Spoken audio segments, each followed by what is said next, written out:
आमच्याबरोबर तबल्यावर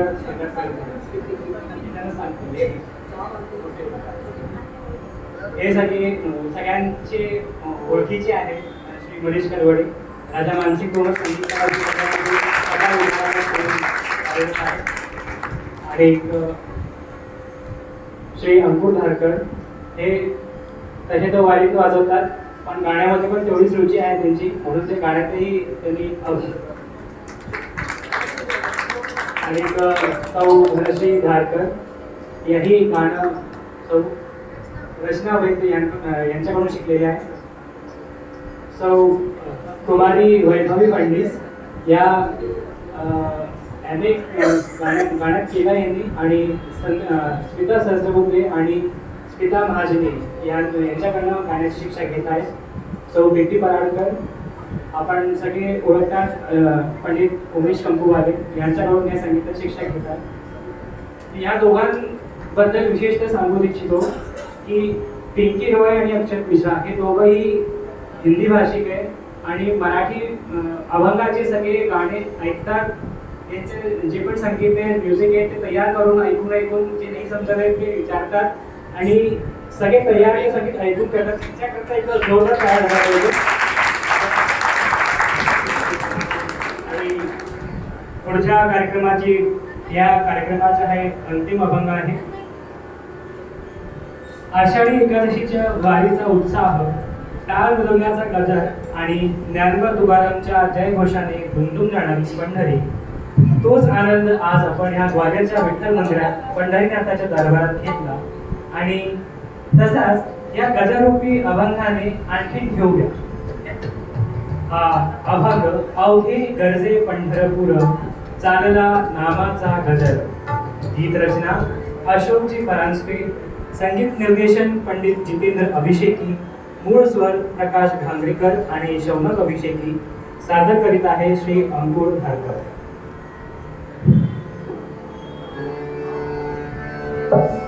म्हणायच्या आधी सांगणं इच्छितो की ही माझ्याजवळ गेली 12 वर्षापासून शिकते. तर पिंकी रॉय नसून आता ती पिंकी धारकरच म्हटलेली असते.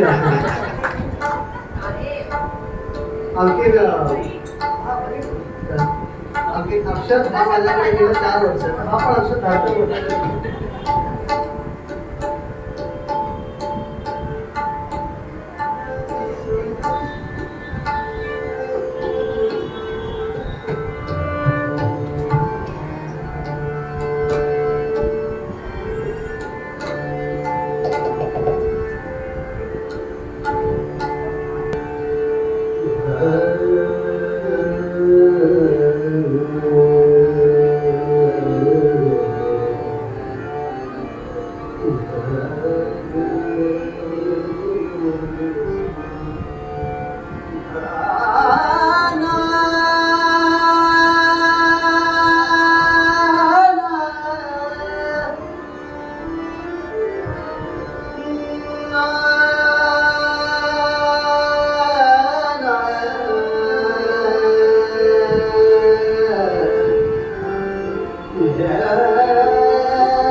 ना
Thank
you.